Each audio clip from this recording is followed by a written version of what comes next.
오늘 이 새벽에 하나님께서 우리에게 주시는 하나님 말씀은 창세기 45장 1절에서 15절까지 말씀입니다. 창세기 45장 1절에서 15절, 저와 여러분이 한 절씩 교독합니다. 요셉이 시종하는 자들 앞에서 거청을 억제하지 못하여 소리질른 모든 사람을 자기에게서 물러가라 하고 그 형제들에게 자기를 알리니 그때 그와 함께한 다른 사람이 없었더라.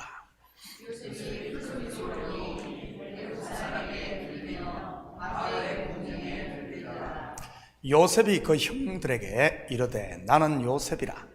내 아버지께서 아직 살아 계시니까 형들이 그 앞에서 놀라서 대답하지 못하더라.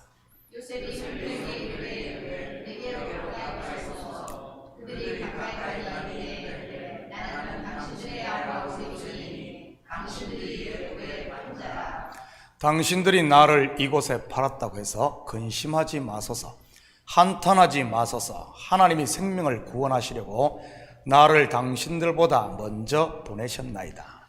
이 땅에 2년 완전히 들었으나 45년은 가까이도 못하고 주수도 못하였다. 하나님이 큰 구원으로 당신들의 생명을 보존하고 당신들의 후손을 세상에 두시려고 나를 당신들보다 먼저 보내셨나니 그런즉 나를 이리로 보내는 당신들이 아니요 하나님이시라. 하나님이 나를 바로에게 아버지로 세우시고 그 온 집에 주로 삼으시며 애굽 온 땅에 통치자로 삼으셨나이다. 당신들은 속히 아버지께로 올라가서 아뢰기를 아버지 아들 요셉의 말이 하나님이 나를 애굽 전국의 주로 세우셨으니 지체 말고 내게로 내려오사. 아버지의 아들들과 아버지의 손녀들과 아버지의 양과 소와 모든 소유가 고생 자기에게 먹으며 나와 가까이 하소서. 흉년이 아직 5해가 있으니 내가 거기서 아버지를 봉양하리이다. 아버지와 아버지의 가족과 아버지께 속한 모든 사람에게 부족함이 없도록 하겠나이다 하더라고 전하소서. 당신들의 누가 내 아우 베냐민의 눈이 모르가 당신들에게 이 말을 하셨으니 당신들은 내가 애굽에서 누리는 영화와 당신들이 본 모든 것을 다 내 아버지께 아뢰고 속히 모시고 내려오소서 하며 자기 아우 베냐민의 보라고 베냐민도 요셉의 보라고. 함께 읽겠습니다. 요셉이 또 형들과 입맞추며 안고 우니 형들이 그제서야 요셉과 말하니라. 아멘. 좋은 아침입니다. 이번 고난주간 특별 새벽기도의 주제는 화목 또는 화해입니다. 사실 알고 보면 성경은 화해의 책이기도 하고요, 바로 하나님과 죄인된 인생들과의 화해 말이지요. 이런 화해의 대표적인 모형이 오늘 본문인 요셉과 형들의 화해인 것입니다. 자기를 팔았던 형들과의 화해 말입니다. 그리고 형의 장자권을 빼앗은 야곱과 에서의 화해도 참 마찬가지 아닙니까? 신약에서도 이런 화해의 장면이 나오는데 대표적인 것이 선교 여행 중 자기들을 떠났던 마가와 바울과의 화해인 것이지요. 얼마나 바울이 마음이 상했으면 자기의 선배요 서성격인 바나바와 대판 다투었겠습니까? 2차 선교여행을 떠날 때 말이지요. 바나바는 마가를 데리고 가고자 하고 바울은 죽으면 죽었지 이 인간은 절대 안 된다고 반대했지 않습니까? 결국 어떻게 됩니까? 바로 바나바와 바울이 갈랐습니다. 그런데 나중에 가면 어떻게 되죠? 마가와 바울이 화해를 이룹니다. 그래서 마가가 마가복음을 기록한 것 아니겠어요? 혹시 여러분 가운데 누군가와 심한 다툼을 해본 분이 있습니까? 왜 없겠어요? 다들 한두 번이 아니라 셀 수 없을 만큼 많이 했을 겁니다. 목사님 무슨 그런 말씀을 하세요? 저는 그렇게 다툰 기억이 없는데 정말 그럴까요? 여러분, 사람이 다투면 주로 누구와 다툽니까? 제일 심하게 다투죠? 대부분 멀리 있는 사람이 아니라 가장 가까운 사람입니다. 그 사람이 누구죠? 매일 한 이불을 덮고 자는 남편이요, 아내 아닙니까? 그리고 내 배에서 나온 자식들과도 많이 싸우지요. 이것은 교회에서도 마찬가지인 것입니다. 잘 알지도 못하는 멀리 있는 그런 사람이 아닌 함께 사역을 하는 팀원들끼리 가장 많이 다투게 됩니다. 특히 믿었던 사람들 말이죠. 오죽했으면 우리 속담에 믿는 도끼에 발등치 긴다는 말까지 있겠습니까? 다시 말해 원수는 멀리 있는 것이 아니라 한 집안 식구라는 말입니다. 그래서 원수와 친구는 알고 보면 깻잎 한 장 차이인 것이지. 어쩌면은 원수와 친구는 동전의 앞면과 뒷면과 같은 하나일 수도 있고요. 이번 한 주간 화해를 이룬 믿음의 선진들을 살펴보면서 이 꼬인 관계들이 좀 이렇게 풀려지기를 축복합니다. 오늘 요셉의 이야기는 너무나 유명해 모르는 분들이 거의 없을 것입니다. 여러분, 요셉과 형제들의 관계가 틀어지게 된 원인이 뭐죠? 아버지의 편애와 형들의 시기질투입니다. 한마디로 형제들이 섭섭병이 걸린 것이지. 보통 섭섭병에 걸리면 어떻게 합니까? 이것저것 터집을 잡고 불평을 하는 것이 일반적입니다. 그런데 요셉의 형제들은 아주 세게 나옵니다. 아예 동생을 죽여버리려고 했으니까요. 물론 죽이지는 않고 팔아버렸지만 말이지. 어머니가 달라서 그랬을까요? 물론 그럴 수도 있습니다. 요셉과 형들의 관계가 이렇게까지 틀어진 배경을 살펴보면 어머니 때부터임을 알 수 있지요. 바로 야곱의 아내였던 라헬과 레아로부터 말이지요. 라헬과 레아 둘도 없는 자매 아니었습니까? 그들 또한 한 남편을 두고 시기 질투로 밤잠 못 이루는 밤을 보냈고 말이지. 그것이 얼마나 컸던지 자기들의 여종을 남편에게까지 줄 정도로 이 여자들의 시기 질투가 대단했습니다. 그 자식들 그런 모습을 보며 자라지 않았겠어요? 말은 안 해도 속에 그런 것들이 다 상처들이 쌓였던 것이지. 여러분 기억하시기 바랍니다. 여러분의 신앙의 모습 여러분 자녀들이 그대로 보고 배운다는 사실 말이죠. 좋은 신앙의 유산은 그들을 살리는 평생의 유산이 되기도 하지만 잘못된 신앙의 모습은 그들의 일평생을 잡는 발목을 잡는 올무도 될 수 있으니까요. 이것은 비단 자식뿐만 아니라 교회도 마찬가지인 것이고요. 교회의 어른들이 좋은 믿음의 본을 보이며 좋은 전통이 있는 이런 교회들 참 얼마나 아름답고 참 좋습니까? 그런데 그 반대인 경우도 있어요. 고질병이 있는 교회, 여러분 이런 건 다 보고 배우거든요. 좋은 전통은 지키고 물려주어야 하지만 나쁜 전통은 누군가가 반드시 끊어주어야 합니다. 어떤 희생을 치르더라도 말이지요. 저에게도 그런 사명이 주어져 있음을 알고 있습니다. 그러기에 아무리 힘들고 어려워도 이 길을 가야 하고 감당해야 하는 것이지요. 이것은 목사뿐만이 아니라 여러분도 마찬가지인 겁니다. 이 시대 함께 교회를 세워가는 저와 여러분 말이지요. 왜냐하면 우리는 그리스도를 머리로 한 몸이요, 한 지체요, 한 공동체이기 때문에 그렇습니다. 저는 우리 식구들이 피하려고 하지 마시고 우리에게 주어진 사명, 곧 미션을 끝까지 잘 감당할 수 있기를 축복합니다. 남들이 보기에는 미션 임파서블로 보일지 몰라도 믿는 저와 여러분에게는 미션 파서블인 것이니까요. 왜냐하면 할 수 있거든이 무슨 말이냐, 믿는 자에게는 능치 못할 일이 없기 때문에 그렇습니다. 그렇다면 어떻게 이 미션을 우리가 감당하겠습니까? 너희는 가만히 있어 주가 하나님 됨 알지어다. 어떻게 감당하죠? 바로 가만히 있는 겁니다. 모든 것을 주께 맡기고 요동하지 말고 기도함으로 말이지. 여러분 알고 보면 요즘 교회 안에서 일어나는 대부분의 시험의 불씨도 이 요셉 가정에 있었던 바로 이것, 시기와 질투 그리고 섭섭병으로 시작된다는 사실입니다. 왜냐하면 야곱 가정의 이야기는 단순히 한 가정의 모습을 말하는 게 아니라 4,000년, 5,000년 전 옛날 꽃날의 한 가정의 모습이 아닌 교회의 모습을 그리고 있는 것이니까요.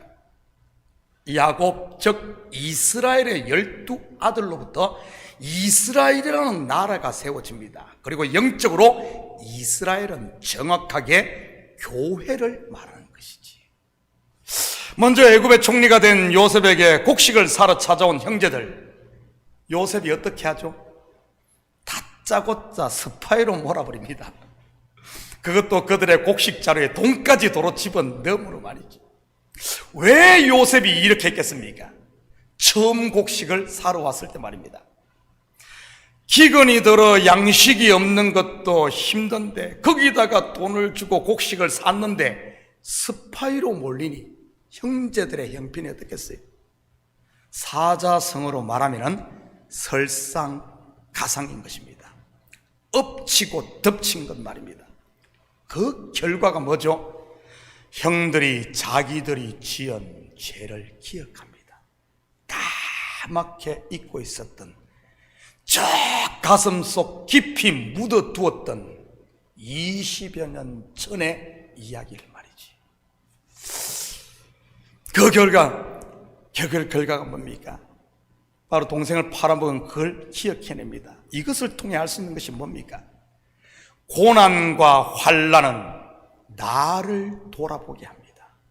탕자 비유에 나오는 둘째 아들도 같은 경우인 것이고요. 고난의 끝자락에 서자 옛날을 기억한 것 말입니다. 여러분, 고난이 있습니까? 세상 탓, 남 탓하지 마시고 나를 돌아볼 수 있기를 축복합니다. 어떻게 나를 제대로 볼 수 있죠?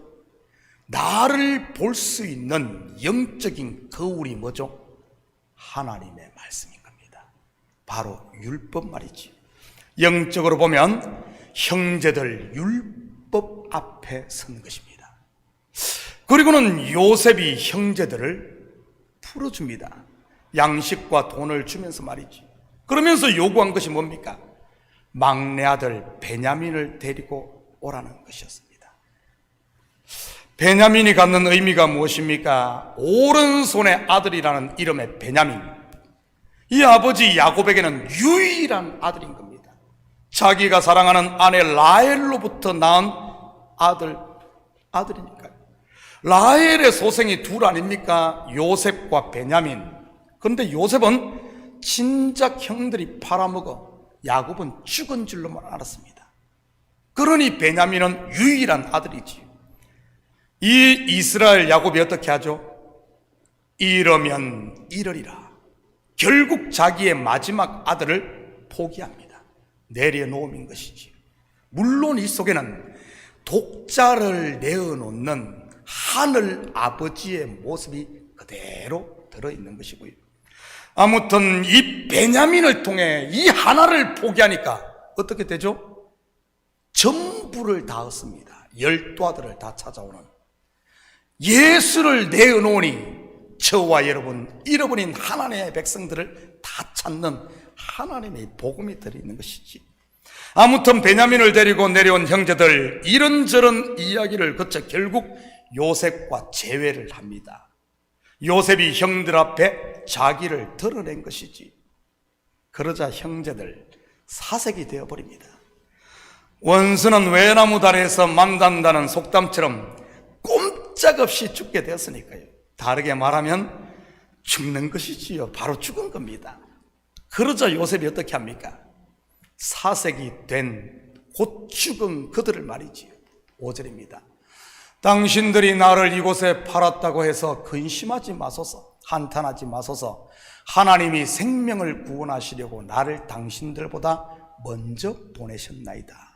형제들 자기의 죄가 다 드러나자, 아담과 하와 벌거벗은 모습이 드러나자, 다윗 나단 선지자 앞에서 죄가 다 드러나자 나는 죽은 사람입니다, 다 드러나자 어떻게 합니까? 그러면 너 죽어 이렇게 했습니까? 아닙니다. 근심하지 마소서, 한탄하지 마소서. 무슨 말입니까? 이 일을 있게 하시고 이렇게 하신 분이 누구라는 말입니까? 하나님입니다. 왜죠? 하나님이 생명을 구원하기 위해서. 이것은 지금도 마찬가지인 것입니다. 교회 가운데 일어나는 크고 작은 시험들, 환난들, 고난들, 그리고 다툼과 싸움들, 심지어 세상에서 일어나는 큰 전쟁들까지, 여러분, 그것이 우연이라고 생각합니까? 아닙니다. 영적으로 깨어나 영의 눈이 열려서 보면 전부 한치의 오차도 없이 일하고 계신 하나님의 작품임을 믿으시기 바랍니다. 합력하여 선을 이루고자 하시는 하나님의 선하신 역사 말이지요. 물론 그것은 믿는 저와 여러분을 구원하시고 흠도 없고 티도 없는 그리스도의 신부로 만들어 가시는 하나님의 손길인 것이고요. 여러분, 왜 미워하고 꽁하고 있는 줄 아십니까? 왜 끝까지 간다 하면서 마음을 풀지 않고 싸우는 줄 아십니까? 이유는 단 하나예요. 눈이 감겨 있어서 그럽니다. 눈이 감겨 있어서 그래요. 영적으로 둔해져서 그런 겁니다. 이유는 단 하나예요. 다른 이유가 없어요. 영의 눈이 열려서 보면 하나님의 일하심을 보게 돼요. 저는 우리 식구들의 영적인 눈이 활짝 열려 하나님의 선하신 계획을 볼 수 있기를 축복합니다. 왜냐하면 진정한 화해, 진정한 화목은 하나님 안에 있는 것이니까요. 8절입니다. 그런즉 나를 이리로 보낸 이는 당신들이 아니요 하나님이시라. 당신들이 나를 바로에게 아버지로 삼으시고 그 온 집의 주로 삼으시며 애굽 온 땅의 통치자로 삼으셨나이다. 무슨 말입니까? 형들과 요셉 전부 하나님이 쓰시는 하나의 그릇이라는 말입니다. 물론 형들은 잠깐 악역으로, 요셉은 주인공으로 쓰임받은 것뿐이지요. 영적으로 보면 형들은 율법으로 쓰임받은 것이요, 요셉은 그리스도의 모형, 하나님의 은혜로 쓰임받은 것입니다. 그래서 요셉이 그들에게 은혜를 베푸는 것이고요, 그 은혜를 형들이 어떻게 합니까? 받습니다. 은혜를 받아요. 손을 내미니 그 손을 덥석 잡습니다. 그러자 어떤 일이 일어납니까? 함께 포옹하며 우는 역사. 그걸로 끝입니까? 아닙니다. 그 기근 가운데 7년 대흉년 가운데 애굽의 풍요가 누구께 되죠? 애굽의 그 풍요, 모든 것들이 이 화해한 요셉 겁니까? 아니요. 요셉 가정 70명이나 되는 그 가족이 그 풍요를 함께 누립니다. 하나님 안에서 말이지. 나는 우리 성도들이 정말 하나님이 은혜 베푸실 때, 지금이 은혜 받을 때라 마음을 열고 그 은혜를 덥석 받음으로 이 애굽의 풍요, 하나님 나라의 은혜와 평강, 우리 교회에게 주신 하나님의 이 복들을 마음껏 누리고, 여러분 가정에 여름이 있어요. 가정은 하나님께서 에덴 동산처럼 아름답게 주신 거예요. 가정에서 그 은혜를 누리고, 여러분 삶의 현장 생고생하라고 준 줄 알아요? 아니요. 그 삶의 현장에서 하나님의 나라를 누리라고 준 겁니다. 우리가 하나님의 은혜 베풀 때 우리의 마음을 열고 그것을, 그 은혜를 받음으로 여러분 삶의 모든 현장이 물된 동산이 되어 하나님의 나라 애굽의 풍요를 누리는 우리 식구들 되기를 예수님의 이름으로 축복합니다. 같이 기도하십시다. 사랑의 아버지 하나님, 참으로 감사드립니다. 우리의 어리석음을 불쌍히 보시고, 아버지 하나님, 우리의 눈이 감겨 있다면 이제는 주님 오셔서 우리 눈에 진흙을 발라주시고, 우리가 아버지 하나님 실로암 못에 가 씻음으로 이제는 눈이 깨끗하여지고 아버지는 귀가 열리고 마음이 열려 하나님의 은혜를 충만 또 충만하게 받아 하나님이 주신 복들, 풍요들을 이제는 마음껏 누리며 살게 도와주시옵소서. 감사드리며 예수님의 이름으로 기도드립니다. 아멘.